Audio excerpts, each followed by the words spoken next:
வணக்கம். நான் advocate ஜோனிகா. So இப்போ பேசிக்கா பார்த்தீங்கன்னா, இப்போ ரீசென்ட்டா ஒரு ட்ரெண்டிங் வீடியோ போயிட்டுருக்கு. அதாவது ஒரு சிங்கர் வந்து ஒரு பொண்ணு செல்ஃபி எடுக்கும்போது அவங்கள முத்தா குடுத்துட்டாங்க அப்படின்றது மேட்டர். பட் இதில விஷயம் என்னன்னா, நான் அந்த ஃபுல் வீடியோ பார்த்தேன். ஃபர்ஸ்ட் வந்து அந்த செலிபிரிட்டி இருக்காரு. செலிபிரிட்டி வந்து கீழ வந்து ஃபோட்டோ இந்த பொண்ணு கீழ நிக்கும்போது ஃபர்ஸ்ட் இதுதான் ஸ்டேஜ். ஓகே. ஸ்டேஜுக்கு கீழ அந்த பொண்ணு நிக்குது. இதுக்கு மேல வந்து அந்த செலிபிரிட்டி நிக்கிறாங்க. இந்த பொண்ணு வந்து செல்ஃபி எடுக்கிறேன்னு இப்படி நிக்குது. அவங்க கீழ வராரு. இப்படி மூஞ்சிய மட்டும் இப்படி கீழ இறக்குறாரு. அப்போ இந்த பொண்ணு வந்து அவரோட கன்னத்துல ஃபர்ஸ்ட் கிஸ் பண்ணிடுச்சு. முத்தா குடுத்துருச்சு. முத்தா குடுத்ததுக்கப்புறம், அதுக்கப்புறம் இவரு வந்து கன்னத்துல குடுத்த முத்தாவ இவரு திரும்ப அந்த பொண்ணு வாயில குடுத்துட்டாரு. அந்த வீடியோல கவனிக்க வேண்டிய விஷயம் என்னன்னு பார்த்தீங்கன்னா, அந்த பொண்ணு சிரிச்சுக்கிட்டு தான் இருந்துச்சு. ஆனா இந்த மேஜர் இஷ்யூ என்ன ஆயிடுச்சுன்னு பார்த்தீங்கன்னா, எப்படி அந்த சிங்கர் அந்த பொண்ண வந்து முத்தா குடுக்கலாம்? அப்படின்றது தான் எல்லாரும் இப்ப மீம் பேஜ்ல போட்டு, அவனுக்கு வயசுக்கு அறிவு இல்லையா? இதுக்கு அறிவு இல்லையா? அதெல்லாம் ஓகே தான். But then let's come to reality. Okay. So இதெல்லாம் மீம் பேஜஸ் போடுறது, இல்ல நியூஸ் சேனல் கவர் பண்றது, இல்ல ஹெட்டிங்ஸ் இதெல்லாம் ஓகே தான். பட் அந்த பொண்ணு பண்ணது கரெக்ட்டா? இல்ல அவரு பண்ணது கரெக்ட்டா? 2 பேரும் பண்ணது வந்து கரெக்ட்டோ தப்போ அது 2 பேருக்குள்ள பர்சனல் இஷ்யூ. ஏன்னா வந்து அந்த பொண்ணு வந்து எங்கேயுமே எனக்கு மைனர்ன்னு நான் எங்கேயும் வாசிக்கல. So let's assume she is a major. அப்படியே மேஜரா இருக்க பொண்ணு, 18 வயசுக்கு மேல இருக்க பொண்ணு, அவளோட கன்சென்ட்ல ஒருத்தவங்கள வந்து கன்னத்துல குடுக்குறா. அவரு அந்த கன்சென்ட் அக்செப்ட் பண்ணிட்டு, இவரே திரும்ப வந்து அ பிளேஸ் ஆஃப் முத்தாவ வந்து மாத்துறாரு. கன்னத்துல அவ குடுத்துட்டு, இவரு வந்து வாயில குடுக்குறாரு. வாயில குடுத்துட்டு, இவ வந்து அத வீடியோ எடுத்துட்டு ஷி டிட்ன்ட் லைக் புஷ்ஷும் பண்ணல. சிரிச்சுக்கிட்டு தான் போறா அந்த பொண்ணும். ஸோ அப்படி இருக்கும்போது, ஒரு கன்சென்ட்டான விஷயத்த ஏன் அது தப்பா வந்து அந்த அந்த சிங்கர பத்தி பண்றாங்கன்னு எனக்கு தெரியல. ஸோ இது நெகட்டிவ் பப்ளிசிட்டிக்கு அவங்களே பண்ணாங்களா? ஆள் அரேஞ்ச் பண்ணாங்களா?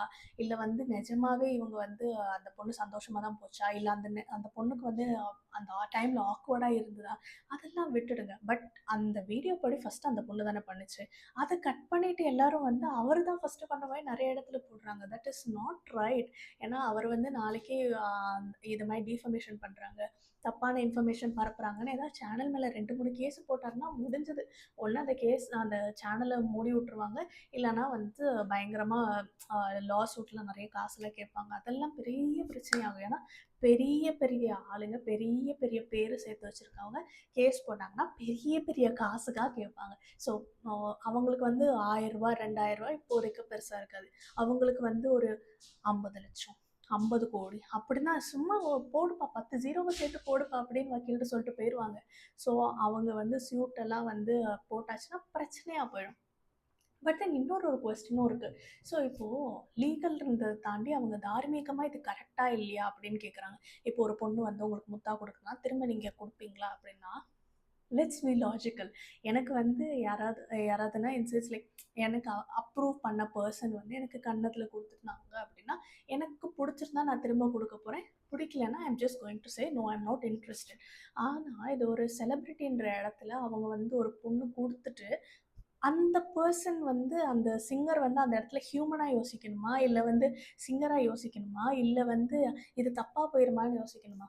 மோஸ்ட் ஆஃப் த டைம் நம்ம அந்த இடத்துல ஹியூமனா தான் யோசிப்போம். ஸோ ப்ராபப்ளி அவருக்கு அது புடிச்சிருந்திருக்கலாம். அவரு திரும்ப குடுத்திருந்திருக்கலாம். ஸோ அவர் வந்து இல்ல தார்மீகமா இது தப்பு. இது வந்து மோரலி ராங் அப்படின்னு அதெல்லாம் கதைக்கே ஆகாது. ஏன்னா நம்ம போராடுறதே கன்சென்ட்க்கு தான். கன்சென்ட்ல அந்த பொண்ணு ஃபர்ஸ்ட்டு குடுத்தா, அவரு திரும்ப குடுத்தா, அதையே நம்ம பிரச்சனை ஆயிட்டு இருக்கோம். அவங்க 2 பேருக்குமே பிரச்சனை இல்லன்றப்போ, இதுவே வந்து உடனே வந்து இவங்க இது மாரி 2 பேரும் பண்ணிக்கிட்டாங்க. இந்த மாரி அந்த பொண்ணு வந்து ஃபர்ஸ்ட் பண்ணல. அவரு ஃபர்ஸ்ட் பண்ணாரு. அப்படின்ற பிரச்சனை வந்துச்சுன்னா ஓகே. ஏன்னா அப்போ வந்து கன்சென்ட் இல்லாம குடுத்துட்டாரு.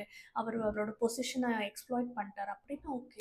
ஆனா நம்ம ஃபைட் பண்ண கன்சென்ட் இப்ப நல்லா வொர்க் ஆகுதுல்ல. நம்ம ஃபெமினிஸ்ட்லாம் வொர்க் பண்ணி இந்த மாரி okay fine like let's work on the consent. இந்த மாரி பொண்ணுங்க ஃபர்ஸ்ட் வந்து மூவ் பண்ணிட்டு அந்த பொண்ணு ஃபர்ஸ்ட் வந்து அந்த பொண்ணுக்கு வந்து இன்ட்ரெஸ்ட் இல்லைன்னா விலகி போலாம். ஒவ்வொரு பொண்ணா எம்பவர் பண்ணும்போது, இந்த பொண்ணு எடுத்த டிசிஷன்ல எதுக்கு அந்த சேர போட்டு மிதின்னு மிதிக்கிறீங்க? I don't understand. But anyway நான் பார்த்த வரைக்கும் அந்த வீடியோ எல்லாம் நான் ஃபுல்லும் பார்த்தேன். அந்த பொண்ணு மேலேயும் தப்பு இருக்க மாரி தெரியல. அவர் மேலேயும் தப்பு இருக்க மாரி தெரியல. பப்ளிக்ல பண்ணியிருக்காங்க. பப்ளிக் ஒப்பீனியன் போட்டு இது மாரி எப்படி வயசானவர் இவ்வளோ இது பண்ணலாம்? ஃபர்ஸ்ட்டு பண்ணா, ஒரு ஆக்ஷனுக்கு ஒரு ரியாக்ஷன் வந்தா, ரியாக்ஷன் அடிக்கக்கூடாது. ஆக்ஷனா தான் அடிக்கணும். ஆனா, அந்த பொண்ணு வந்து மைனரா இருந்துச்சுன்னா, அப்ப சொல்லுங்க. இத மாரி அவர் பண்ணது தப்பு அப்படின்றதெல்லாம் பண்ணுங்க. அது தப்பு. மைனர்ஸ் எல்லாம் எதுவும் பண்ணக்கூடாது. ஆனா, ஒரு மேஜரா இருந்தா அவங்க ஒரு டெசிஷன் எடுத்துட்டு, அவங்க அதுக்கப்புறம் நம்ம வந்து "ஐய்யய்யோ! தப்பு, தப்பு" அப்படின்னா ஆவறதுக்கு இல்ல. ஸோ நம்ம அடுத்த வீடியோல சந்திப்போம். பாய்.